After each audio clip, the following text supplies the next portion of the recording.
Bueno, buenas noches. Vamos a arrancar con el Ateneo del Consejo de Emergencias, que hoy se llama Trasplante Renal, un viaje inesperado. Lo presenta CEMIC, lo va a presentar el doctor Mariano D'Alessandri, que es residente de primer año de cardiología. Ustedes saben que tenemos residencia de cardiología desde hace 2 años, o sea que es un lujo para nosotros esto.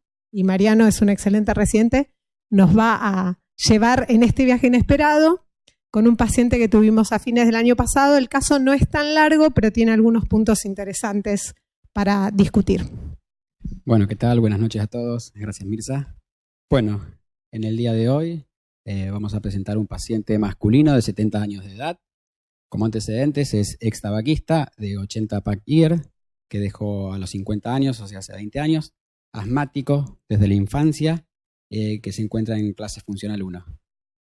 Como medicación habitual en cuanto a esto, inhalaba Symbicort a demanda, que tiene budesonide y formoterol.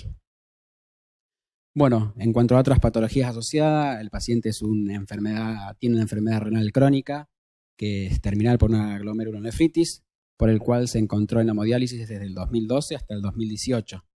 Y se realizó un trasplante de donante cadavérico 2 semanas previas a su enfermedad actual, que evolucionó sin complicaciones y fue externado a los 11 días con una creatinina habitual de 2,5. Como medicación inmunosupresora se fue con micofenolato sódico, tacrolimus, meprednisona y profilaxis antimicrobiana, valganciclovir, antifúngico y Bactrim Forte como antibiótico. Bueno, en cuanto a la enfermedad actual, en un control programado post-trasplante, el paciente le refiere un dolor precordial opresivo que comenzó 24 horas previas, lo refiere como constante y por eso es enviado a la guardia de emergencias. Lo reciben en guardia de emergencias con dolor ya en descenso, pero no desapareciendo del todo, levemente hipertenso y taquicárdico. En cuanto al examen físico, lúcido, no tenía ninguna particularidad, sin signos de falla de bomba y nada más.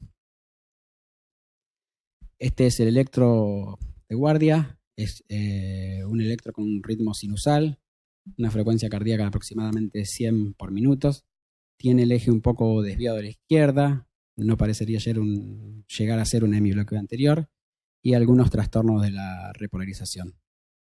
No sé si alguien más quiere aclarar algo. Sí, se va sondado del trasplante. Después le sacan la sonda, es un manejo habitual. Y él había, digamos, la creatinina, cosas importantes, la creatinina le fue bajando, sale del trasplante con 8 de creatinina y 2,5 es su mejor valor cuando se va de alta, estaba orinando bien. Y y él va al control a los 3 días del alta con el nefrólogo y va a la guardia de emergencias con este dolor de 24 horas de evolución. Pregunta obvia. Previo al trasplante tenía evaluación cardiológica. Tenía una evaluación cardiológica habitual. El señor no tenía historia de enfermedad coronaria y tenía una prueba de esfuerzo sin... Eso figuraba en los récords, nosotros no tuvimos en ese momento acceso, figuraba en los récords de nefrología. No tenía contacto con los cardiólogos el señor previo a esto. Sí. Depende de cada paciente, pero tienen un ecoestrés seguro, por lo menos, o una evaluación funcional tienen en el último año, En el último año. Puede haber sido justo 12 meses antes. A veces nos encontramos con pacientes que tienen 18 meses antes la evaluación funcional. La etiología de la insuficiencia renal, porque no era hipertenso, no era diabético. Sí.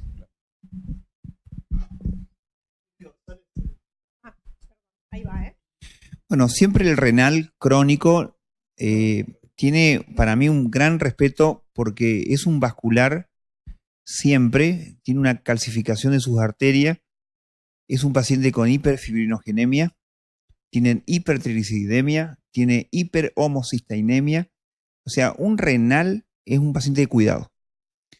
Las evaluaciones a veces se hacen un año antes y si la cámara gamma es normal, no van a un cateterismo y son trasplantados a lo mejor 12 meses después.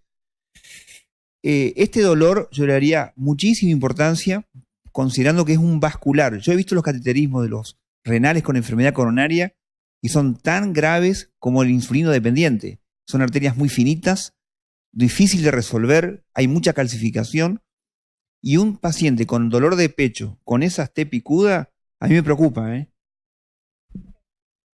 Les digo una cosa, en la guardia, una cosa para aclarar, esto es, nosotros tenemos la unidad coronaria en Saavedra, esto fue la evaluación en la guardia de Pombo y toda esta evaluación es hecha por un médico clínico hasta que después lo vemos nosotros, pero eso después viene. Y este electro es cuando todavía estaba con dolor. No, yo quería resaltar lo que dijo el doctor, las T picudas en B2, B3 y el ST que está mínimamente rectificado en B5, B6, para preguntar si tienen un electro con dorsales, con posteriores, ¿no? No lo tenemos y por eso te digo que esto, digamos, lo evalúa un clínico que a veces te llama cuando tiene 2 troponinas hechas y vos no te enterás hasta ahí. Estamos en plan de cambiar eso, pero claramente esto es el electro de la llegada de emergencias y es el único electro que tenemos. ¿Alguien más? Bueno, continuando. Bueno, en la guardia de emergencias, la primera troponina es de 157. En cuanto a esto, paramos un poquito y preguntamos qué conducta seguir. Una sería averiguar la troponina previa, otra pedir una segunda troponina para catalogarlo como un cuadro agudo, internarlo directamente y pedirle un cateterismo por síndrome coronario sin supra del ST, interpretarle como un infarto perioperatorio en el trasplante y una angina posinfarto, o un dolor incaracterístico con troponina elevada por paciente de enfermedad renal crónico y un control ambulatorio. Un poco lo estuvimos discutiendo, me parece, ahí el doctor ya. No, porque yo te cuento. La realidad es que yo lo veo, claro. En realidad lo veo después de la segunda troponina, que les voy a contar, pero en realidad ya lo vemos. Y cuando, si quieren, yo les cuento, el interrogatorio del señor era un dolor. El señor era muy difícil de interrogar, pero el dolor era, me dolió el pecho sin parar en las últimas 24 horas y se me acaba de ir, pero sin parar. ¿Qué pensás vos, Juan, de esa troponina en un señor que tiene 24 horas de dolor y que tiene ese electro? O sea, más allá del cuadro clínico, no es bueno tener esa troponina. O sea, número uno. No, porque digo, si en falla renal previa, 157 de troponina T es mucho. En falla renal previa es mucho. O sea, los estudios en falla renal, por más que no hay un punto de corte, muestran que los pacientes manejan entre 50 y 100 de troponina crónicamente. O sea, 157 es algo nuevo de troponina. No puede ser su estándar de troponina. Eso es número uno. Número dos, sí. Bueno, ahí voy. O sea, ese no es su estándar, no es su basal. Por eso uno dice, no, es renal, pero no, renal no puede tener 150 de troponina. Lo segundo es que tuvo un procedimiento quirúrgico. Y si esto es producto del procedimiento quirúrgico, ¿no? O sea, califica como que tuvo una injuria miocárdica en una cirugía no cardíaca, un MINS, digamos. Y eso ya sabemos que aumenta casi entre 8 y 15% la mortalidad a los 30 días, no hace falta más. O sea que ya, si esto es previo o esto es pseudo crónico, ya es un señor como que algo malo tiene en su corazón. Y en el contexto del dolor, bueno, ahí uno definitivamente tiene que pensar que es agudo, en el contexto del dolor, en el contexto del electro, así que todo lo demás. Me gustaría conocer tu opinión con respecto a que el dolor le duró 24 horas y tiene 157 de troponina. ¿Cómo lo interpretás? Bueno, o sea, si en un dolor prolongado uno debería asumir que con dolor prolongado piensa en que hay una arteria que se tiene que haber tapado durante un tiempo prolongado y generar un infarto. Entonces, con este valor de troponina, con una arteria tapada, uno esperaría un valor mucho más alto, no 150 de troponina. Entonces, a veces lo que pasa con los pacientes yo veo es que te cuentan ese dolor prolongado, pero no es que el dolor es todo el tiempo igual. A veces pueden tener como acné de su dolor, después el dolor se tiende a ir y la gente te dice, me quedó como una sombra, pero no se me fue. Y a lo mejor eso podría explicar fisiopatológicamente que la arteria se esté tapando y destapando. Si uno piensa, no, la arteria se me tapó hace 24 horas. y hoy con la arteria tapada, que sigue tapada, tengo nada más que 150 de troponina, o es un vaso muy chiquitito o algo no cierra. Bueno, coincido en todo. Yo sería el dolor, pensaría que es un evento coronario, no me gusta ese electro. Es más, pienso que la DA, pues está adrenérgico, está hipertenso, pienso en la DA en un tercio medio. Una pregunta es que si el dolor era tan continuo, si ese electro fue intradolor. Sí. Disminuye, claro. Yo creo que con los antecedentes del paciente uno se aboca a pensar que es un síndrome coronario agudo. Sin embargo, tener presente que es insuficiente renal crónico y que las ondas T así de picuda pudieran ser un trastorno electrolítico. Una cosa que me acordé que el otro día estaba leyendo los insuficiencias renales en el STS y que siempre en el score dan más mortalidad y uno cree que es porque se van a descompensar, van a tener que dializarse y en realidad es por el tipo de arteria que tienen. Por eso tienen más mortalidad, no es porque vayan a ir a diálisis.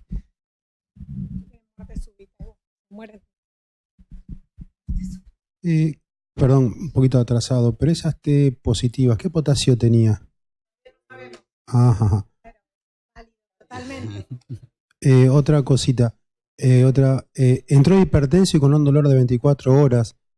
Hay que pensar en algo tal vez no coronario, aórtico, pregunto, no sé si lo pensaron. Ahora vemos como si alguien más quiere. Bueno, seguimos. Hasta ahí todavía no lo habíamos visto nosotros, ¿eh? Es como, en realidad. Bueno, acá es cuando en realidad lo de Mirza, que se le realiza la segunda troponina a las 3 horas y tiene 126. Por lo cual decidimos traerlo a la unidad coronaria. El eco permanece asintomático, el electro y el examen físico sin cambios. Y la troponina pretrasplante es de 38. Acá está el laboratorio de ingreso en cuanto al... No iba a preguntar por qué tiene... Muchos de nuestros pacientes tienen, vemos muchos pacientes con insuficiencia renal y suele ser de buena práctica que tengan una troponina hecha a los pacientes por si después tienen un evento, porque nos pasa todo el tiempo y tenemos muchos pacientes que son renales crónicos y que manejan 200 de troponina. Es como, no es lo habitual, pero los tenemos, entonces nos sirve mucho. Y en realidad eso fue una indicación del nefrólogo que le pidió el día que ingresó troponina.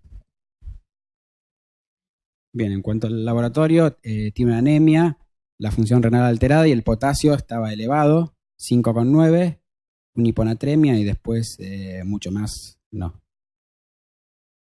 No, ahí para recalcar, perdón, para atrás, tiene 5,9 de potasio y la realidad es que el electro del ingreso a la unidad coronaria era exactamente igual, ya como 6 horas sin dolor.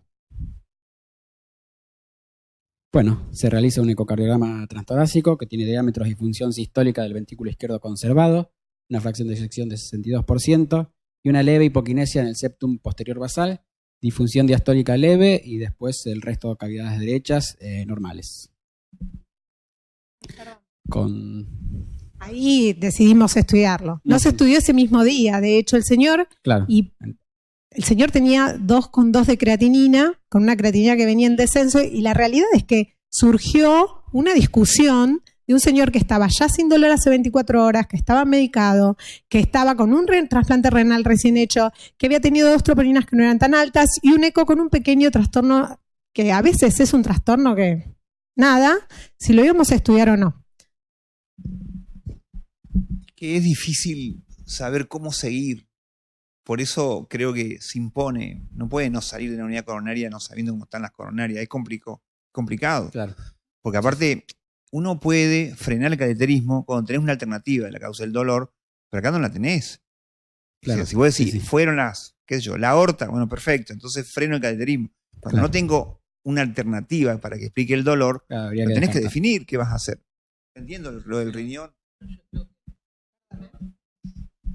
Es una pregunta aparte, porque no lo sé. ¿Cómo interpretan que los valores esos de función renal? O sea, tiene urea alterada, creatinina, tiene elevado potasio, está acidótico y está con bicarbonato bajo. ¿Está en rechazo del trasplante? ¿Está fallando? Por supuesto que todo esto se hizo en convención con los nefrólogos que sabían todo esto. La falla renal está en mejoría.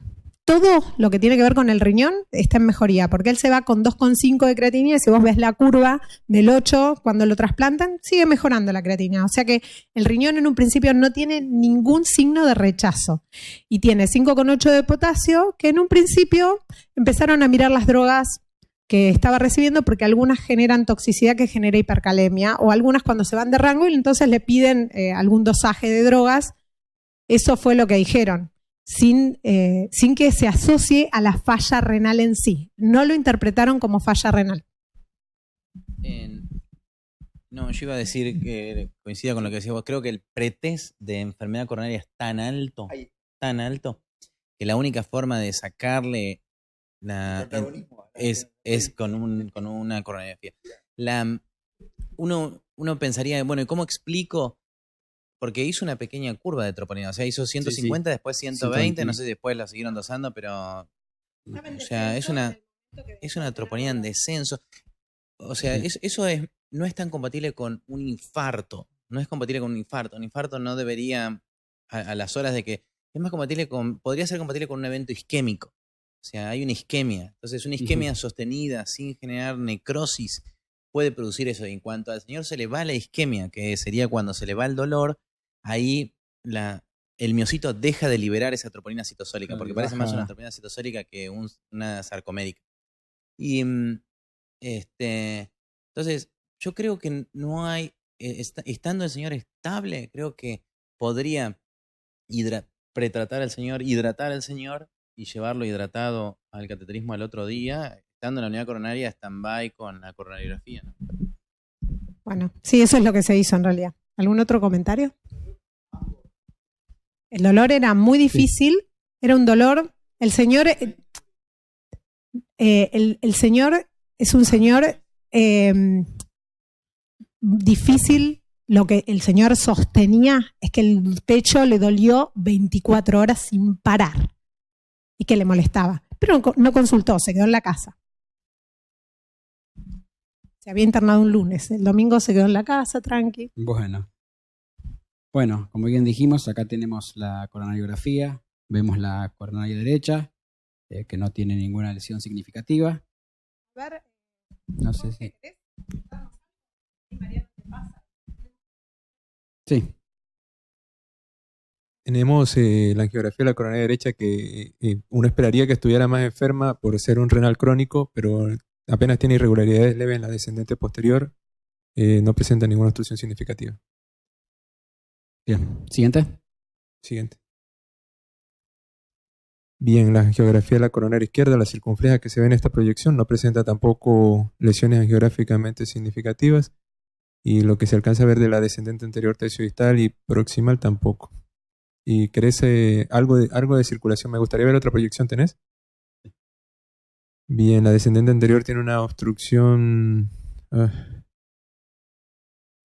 Voy a necesitar otra proyección para definir la obstrucción que se ve en el tercio. Que no tenemos.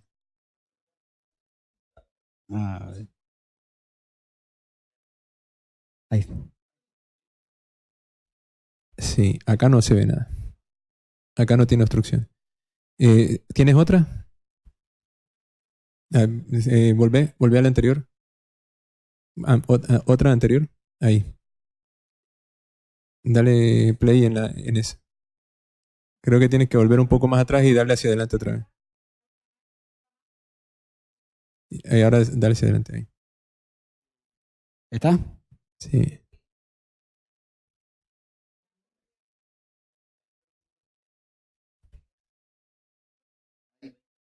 ¿Acá? Un poquito más arriba. Ahí. Sí, y más arriba, fíjate donde nace la diagonal. Donde nace la diagonal, ahí hay una... puede ser calcio. Uh-huh. Sí, puede ser calcio, puede ser que haya tenido ahí algo ulcerado, que haya... o erosionado.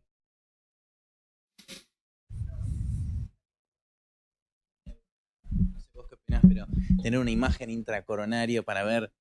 Porque no ver una placa toda rota, una imagen o un trombo, no quiere decir que no haya tenido un accidente. Y por ahí, no sé, 30-40% de los pacientes, cuando uno hace OCT en agudo, tienen placas erosionadas. Eso podría ser una placa erosionada y embolizó, ¿no? En el servicio de nosotros, esto lo digo como cosa que hacemos nosotros, es siempre hacer 2 o 3 proyecciones que nos sirvan para ver la arteria, cada una de las arterias. En el caso de la circunfleja se ve mejor en proyecciones inferiores y en el caso de la descendente anterior, proyecciones craneales. Por ahí en una proyección craneal izquierda nos hubiera servido para dilucidar si la placa esta era severa o no y si hubiese tenido o no una úlcera. Pero lo cierto es que en la otra proyección Spider no se ve. Entonces, pero no es la proyección útil para definir. Fíjate que ahí se ve superpuesto un poco justo donde nace la diagonal, se ve superpuesto donde se ve más oscuro el sitio donde parece tener una lesión. Lo ideal, como dice Juan, sería hacerle una imagen para ver un IBUS o una tomografía de coherencia óptica para ver si hay alguna disección o erosión de la placa, que es una causa frecuente de decir que no tenía lesiones angiográficamente significativas y resulta que sí. Lo cierto es que cuando tenemos estas lesiones dudosas y no podemos hacer la imagen por algún motivo, le pedimos al cardiólogo que le dé clopidogrel un mes y aspirina. Había más, no muchas más porque ahorramos contraste con el señor, pero el cateterismo que hizo el doctor Wisner fue informado como sin lesiones significativas y, digamos, el señor volvió a la unidad coronaria, se hizo a las 5 de la tarde. Bueno, perfecto. Continuando. Bueno, el paciente a las 2 horas de evolución llega, evoluciona con Angor progresivo, mientras está la familia asociado a un desasosiego, un dolor transfixiante, más deterioro del sensorio. En este contexto se ve una taquicardia ventricular, siempre con pulso, por lo cual hicimos carga de amiodarona, lo cual nos llevó por el deterioro del sensorio a intubarlo y evolucionó con shock. Esto es muy rápido, perdón, pero les voy a contar, porque en realidad yo me gusta contar el cuento, pero el señor sale de la sala a las 17, a las 19 abren la visita, entra la familia, yo voy a decirles, bueno, a ver, yo no entiendo del todo qué pasó con esto y tenemos que ver cómo seguimos, porque las arterias coronarias no tenían lesiones, que era nuestra primera opción. Y en ese momento el señor se empieza a decir, me siento mal, me duele el pecho, deterioro el sensorio. Todo esto pasó en 30 minutos y fue un síncope. No, el señor hizo como si fuera el síncope y yo estaba adelante de él y después revisamos, se pone un poco más taquicárdico y pasa algo ahí, ¿no? Obviamente, que ahora después les voy a mostrar, y hace el síncope y ahí hace la taquicardia ventricular, estaba Mariano de guardia con Ariel y vienen rápido y es todo junto, digamos, ¿no? Es todo lo que uno puede hacer en los 30, en los minutos que tiene el paciente, que claramente lo ve con cara de desasosiego y piensa, se muere ahora. No sé de qué, pero se muere ahora. Eso fue lo que yo pensé y dije, Mariano, vení. Bueno, claramente es un hecho desgraciado que nos ha pasado algunas veces a nosotros también. Yo creo que si lo estudian de vuelta, sospecharía que se disecó una coronaria con el cateterismo. Perfecto. ¿Alguien tiene alguna otra fecha?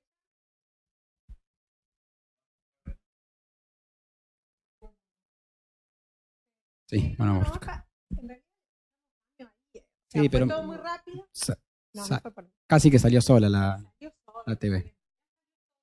Entonces, cuando más o menos lo teníamos, trajimos el electro y hicimos el electro. Sí. Hicimos el electro, que es este. Ahora, ¿qué piensan? Tiene circulación colateral de izquierda a derecha.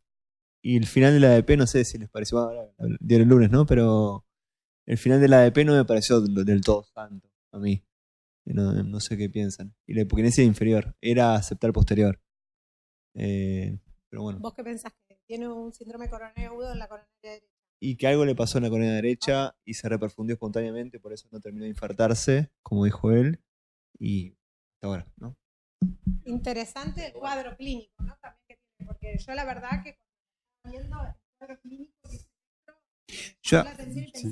yo acepto que al cateterismo no tiene lesiones significativas, pero no es un cateterismo normal. Claro.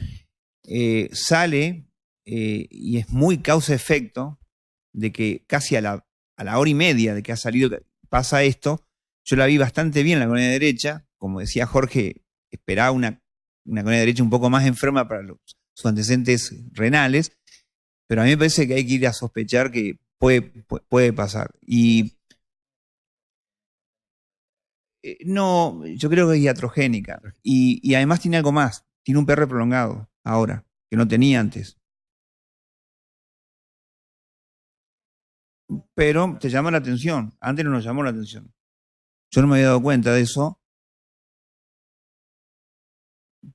Está ahí como para justo. Sí, 200, entonces, 220. es más, si tiene el PR prolongado. No hubo bloqueo. Bueno. ¿La previa? No, ahí está. No, yo definitivamente creo que podría. Lo que no entiendo, si vos decís que tuvo una disección iatrogénica, es por qué vino al principio de la guardia, porque por un dolor no cardíaco y después tuvo la mala suerte de disecarse. Por ahí es una disección espontánea. No, entiendo. Uno tendría que juntar una sola historia, tendría que ser universal y ser unicista. Nada de eso es real.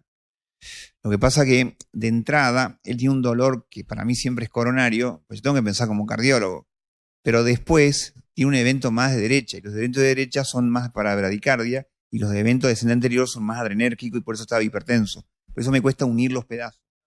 O sea, podría ser que fue siempre un SCAT, ¿no? O sea, siempre un hematoma. Lo raro sería que sean las dos arterias. O sea, que primero manifestó la de A y después manifestó la derecha. La otra opción es que el señor tenga espasmo coronario, ¿no? Hay que ver si las drogas que él venía recibiendo son drogas proespasmódicas. O sea, puede tener ese comportamiento proespasmódico lo que tiene, y por eso tiene este supra tan feo, con este infra. La pregunta era si, además del dolor, tenía alguna reacción cutánea, alguna otra cuestión que haga pensar en histamínico o algo por el estilo. No, nada. Absolutamente no. Pero yo los quiero llevar al cuadro clínico del señor. El señor hizo un síncope, o sea, hizo bajo gasto en mi cara y tiene este electro. Molestan mucho. Entre todo lo que vimos, yo no vi una imagen de la aorta, aunque sea la placa, porque hay que entender qué fue todo lo que pasó. Y vos hiciste porque el paciente te lo debe haber dicho, y a vos te quedó muy grabado, y a mí me quedó grabado lo que vos dijiste, 1 hora de dolor. Un día de dolor, 24 horas de dolor. Y eso, en general, no es lo que uno ve en un coronario. Que te complique la coronaria derecha, una disección una disección de la aorta estoy hablando. Está bien, hay un cateterismo, está bien, el cateterismo también pueden haber disecado para pensar en otra opción, está bien que sale de un cateterismo, hace cambios en el electro, lo primero que uno piensa es en lo coronario, pero déjame agregarle otra cosa. No, justo iba a decir algo parecido a lo que decía Ricardo. A mí hace mucho me enseñaron que el infarto inferior taquicárdico hipertenso debía pensar en una disección. Por eso te iba a preguntar si el ecocardiograma que le hicieron originalmente los dejaba tranquilos con respecto a ese diagnóstico diferencial. No, esa es la pregunta. No, el ecocardio que le hicimos primero no tenía ningún dato específico que llamara la atención de la aorta. Me gusta la hipótesis de Ricardo.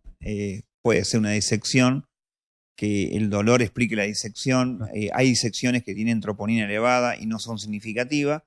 Si fuera una disección, obviamente el ostium de la coronaria derecha es el más proximal. Puede ser. Con una hipoquinesia del septum basal posterior, con 65% de fracción de eyección.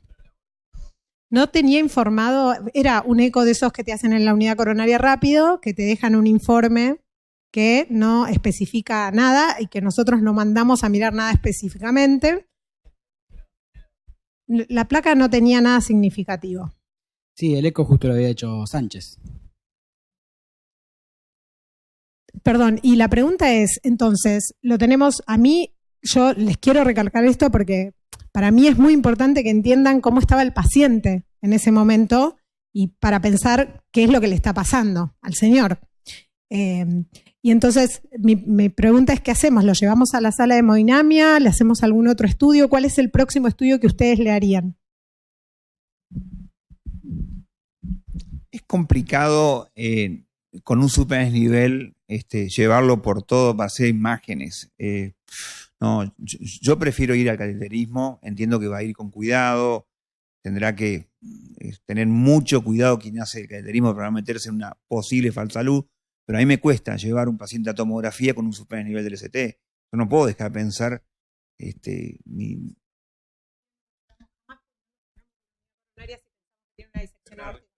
Claro. Pero podés tratar de traer el eco mientras Sí, va a tardar. No es que lo vas a pedir y lo vas a tener. Bueno, Mariano, ¿vos qué hiciste? Fui a buscar el eco corriendo. A la terapia. Porque la realidad es que yo pensé que se estaba disecando. Apenas lo vi, dije, Sí, si las coronarias eran normales y este señor se me está muriendo en mi cara, se está disecando. Eso fue lo primero que pensamos. Y entonces Mariano, mientras lo llamaba a Wisner, por el otro lado, y le decía, bueno, eso ya está. Bueno, acá tenemos el eco de urgencia, hecho por nosotros. La raíz de aorta normal, sin derrame pericárdico e impresiona buena función sistólica del ventrículo izquierdo. Y con eso, porque todo esto de verdad fue media hora con Wisner al teléfono, vení porque lo vamos a reestudiar. Por ahí una cosa sencilla que a veces yo le digo a los residentes es que, porque para descartar disección aórtica con un transtorácico tiene sus limitaciones, ¿no? Sí. O sea, puede no haber derrame pericárdico, puede no haber insuficiencia aórtica. Por ahí un Doppler de carótida. Claro, ahí está. O sea, si Claro, le cambias para el ver- transductor y mirás sus carótidas y sus carótidas no están disecadas, ahí te aumenta la Claro, descartar la el tipo valor A. predictivo negativo. Claro. Un hematoma. Claro.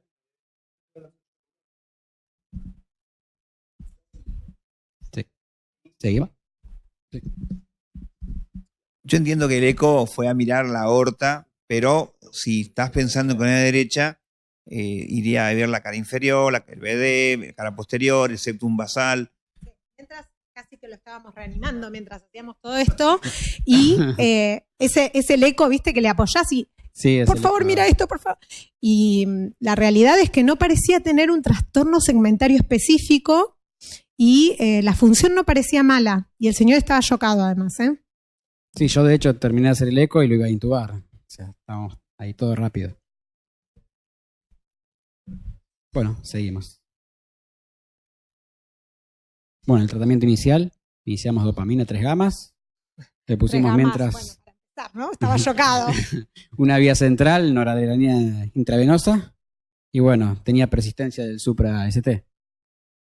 Por lo cual decidimos hacer una nueva CCG. Espera, no toques el otro. Bueno, ya está. Salió solo. Sí, es antes y después de la NTG. La de la izquierda es antes de la NTG y la segunda es post-NTG.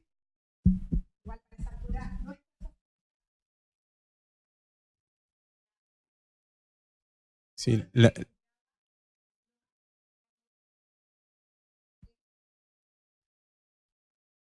Bueno, lo fueron que habíamos hablado, hay veces que ocurre vasoespasmo sobre placa, ¿no? Hay veces que a uno se le dificulta ver si hay o no hay aterosclerosis, pero ahí parecía tener en una sola proyección. Y sí, es bastante típico el cuadro de vasoespasmo hoy. Dale, voy pasando mientras. Quiero agregar algo que si vos sospechás shock cardiogénico por disección, tenés que pensar que el mecanismo de insuficiencia aórtica que no tenía o que está rota la aorta, Claro. que por hipovolemia. Claro, Pero bueno, al pasa. tener indemne eso, evidentemente el shock es coronario. Claro.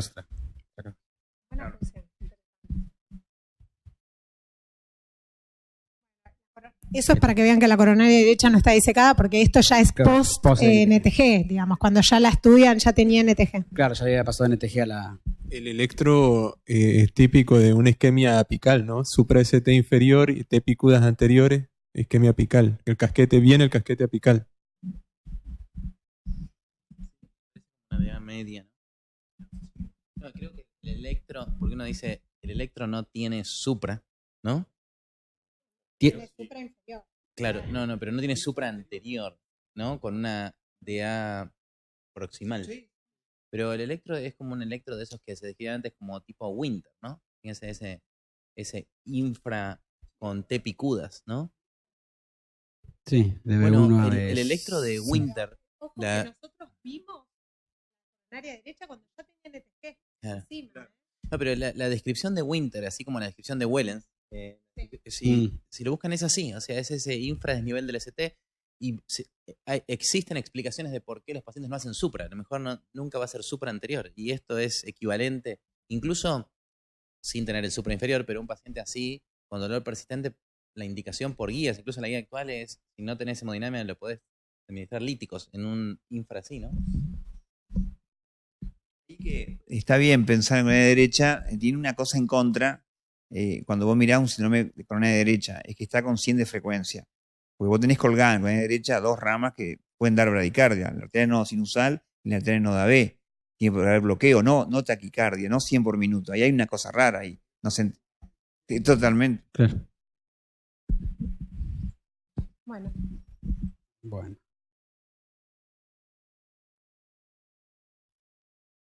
Lo vimos.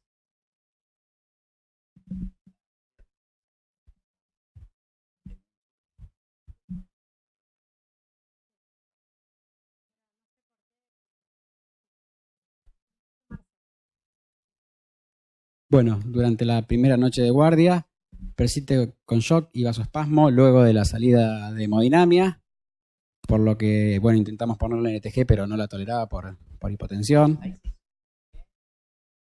Ahí mejoró. Claro, Ya estaba la otra vez con NTG sistémica endovenosa no la... No tengo una gran experiencia en espasmo. Pero, o sea, creo que este paciente que estaba peri-shock, o sea, tiene que salir con balón de contrapulsación de la sala de hemodinamia. Porque el balón, bueno, Jorge sabe más que yo en esto, pero uno de los beneficios que no está probado es el aumento de la presión intracoronaria que produce el balón. Y el aumento de la perfusión coronaria que genera el balón, más allá del efecto hemodinámico periférico. Entonces, estos pacientes hasta que se les va el espasmo, porque el espasmo es como una cuestión que hace un acné y vas a bancarte unos días de espasmo, tenés que tratar de sostenerlo con algo. Y el balón creo que te ayuda, aumenta la perfusión coronaria, disminuye el riesgo de espasmo y te reduce la necesidad de usar vasoactivos que son todos proespasmódicos, lamentablemente. ¿No se planteó en ese momento a sacarlo con balón? Es verdad, después lo pensamos después, pero en ese momento el que estaba en hemodinamia vio que resolvía y dijo, bueno, ok, tiene un vasoespasmo, va a salir, estaba ventilado, mejoró un poquito en el momento que le había salido el vasoespasmo y salió así, es verdad, estoy de acuerdo con vos. Bien, se suspende la noradrenalina y se inicia infusión de fenilefrina.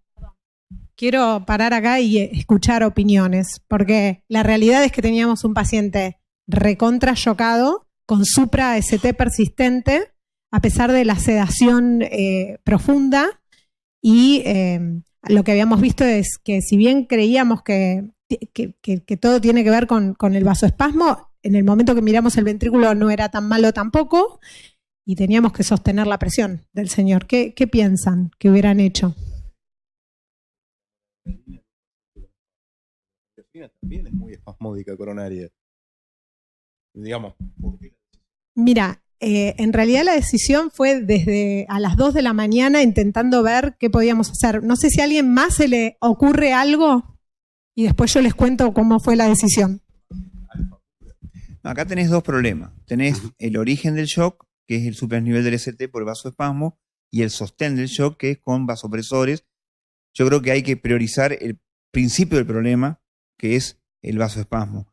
Y tal vez le pondría un balón, nitroglicerina, no sé, intracoronaria de vuelta, papaverina. A lo mejor va a tener que volver a hemodinamia. ¿Alguien más quiere opinar?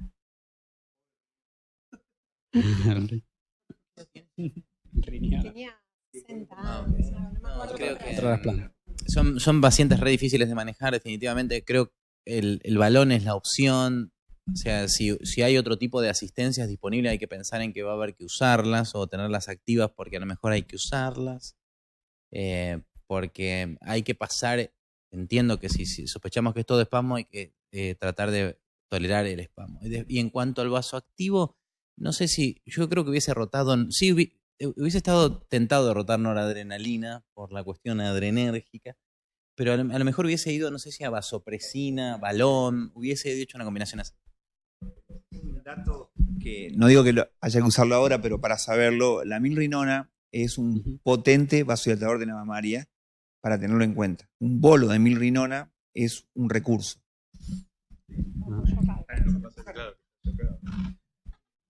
Perdón, Mirza, yo estoy bastante perdido en el origen del shock, ¿no? Esto del eco a mí no me cierra. Una cosa es un eco en un paciente post-TB, paro rápido, atontamiento. Si es un shock cariogénico por isquemia del vasoespasmo, tendríamos un deterioro de la función con regionalidad clara en territorio de la ADA.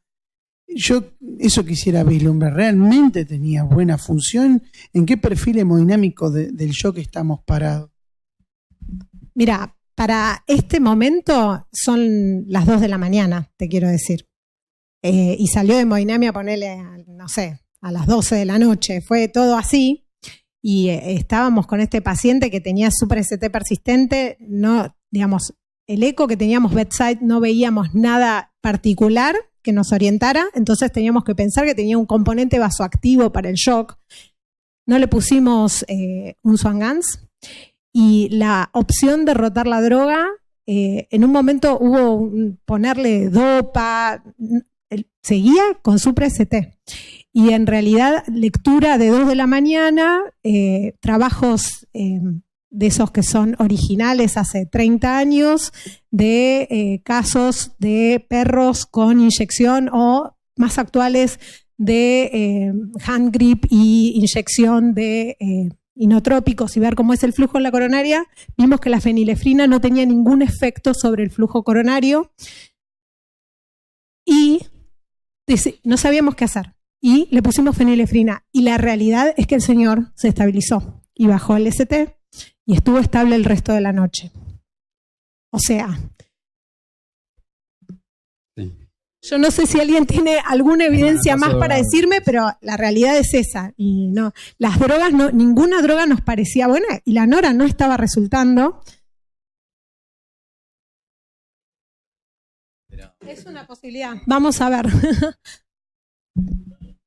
Bueno, acá como decía.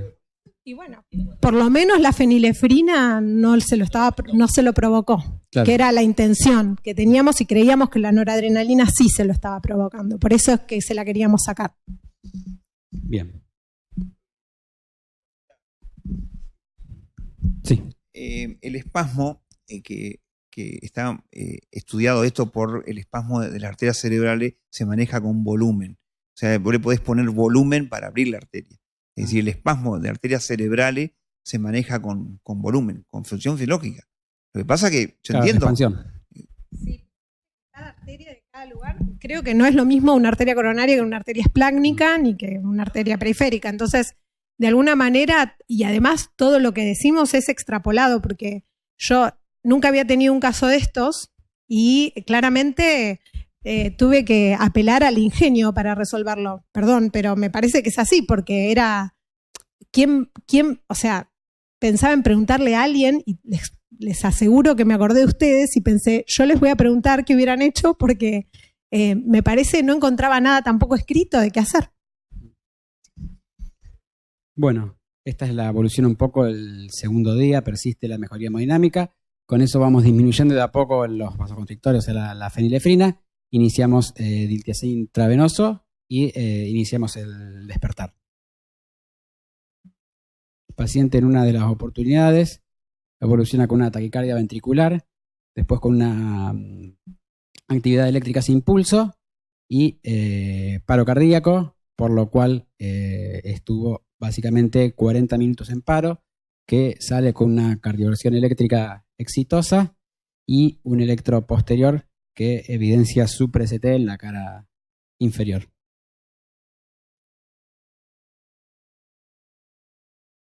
Este es el electro posparo, que evoluciona otra vez con el supra similar. No sé si algo para decir. No, esto fue, o sea, esa noche a la mañana estaba un poco más estable, hubo muchas críticas a la fenilefrina a la mañana, pero bueno, estaba mucho más estable, se empezó a bajar, le pusieron un poquito de diltiazem, yo digo le pusieron porque yo estoy a la tarde, no a la mañana, un poquitito de diltiazem y empezamos a despertarlo porque el señor, dijimos, bueno, a ver, ¿qué hacemos con el señor? Vamos a despertarlo. No llegamos a despertarlo porque apenas se empezó a despertar, hizo esto. Sí. Sí, De hecho, fue la misma mañana eso que hizo. Sí, básicamente ingresa la familia y el electro es este. Después tenemos al estímulo doloroso, otra vez, electro este. Los bañados las enfermeras, supra. Claro, Le bajábamos la sedación para también tratar de despertarlo y hacía supra.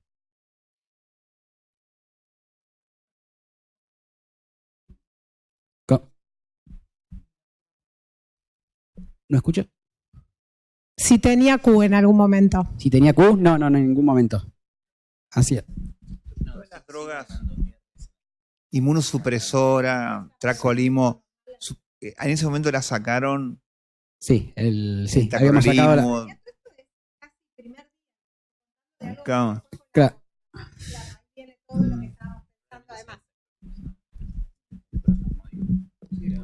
Claro, después charlando básicamente con los nefrólogos, interpretamos el caso clínico como un cuadro, o sea, vasoespasmo difuso. Yendo a la bibliografía un poco, vimos que los inhibidores de la calcineurina, básicamente el tacrolimus y la ciclosporina A, precipitado por un estímulo adrenérgico, produce vasoespasmo. Nosotros al otro día solicitamos el dosaje de tacrolimus, que da el valor normal es entre 10 y 20 y tenía un rango terapéutico. Por lo cual nosotros lo que... Igualmente se busca un rango terapéutico que para él era tóxico por el potasio alto, o sea que se interpretó que él estaba en rango no terapéutico de tacrolimus y se suspendió el tacrolimus, por supuesto. Claro, suspendimos el tacrolimus, hicimos sedación profunda y, o sea, hasta el último dosaje de tacrolimus que fue en rango subterapéutico. Y titulamos diltiazem y amlodipina. El paciente después de esto, este es uno de los últimos electros que tenemos. No lo podíamos ni bañar, la familia entraba y no lo tocaba porque estaba profundamente sedado y ni lo movíamos. Sí. Bueno, un poco. La última evolución estuvo 14 días en ARM, tuvo un despertar sin vasoespasmos después de todo esto. No presentó ninguna intercurrencia infecciosa. Esto en la unidad coronaria, ¿no? Claro, todo esto en unidad coronaria, se tuvo que realizar la tracostomía, claramente. Como todo paciente con miopatía de paciente crítico, pasa terapia después para hacer un winning. Tuvo una internación prolongada, tuvo múltiples complicaciones infecciosas y después fallece por una hemorragia digestiva alta incoercible a los 2 meses de internación. Bueno, un poco de las conclusiones, los factores de riesgo conversionales. Para el vasoespasmo se le agrega la inmunosupresión, la inflamación sistémica. Como decía, los fármacos como la ciclosporina y el tacrolimus, como efectos adversos, presentan la disfunción endotelial y el vasoespasmo coronario. El tratamiento inicial es el mismo en todo vasoespasmo y la importancia es identificar el factor precipitante y abordar al paciente más que nada de un abordaje multidisciplinario, porque, o sea, pensar en sacarle el tacrolimus, pero hablar con el nefrólogo a ver qué otra droga se puede usar o cómo abordar a este paciente. Eso es todo. Muchas gracias.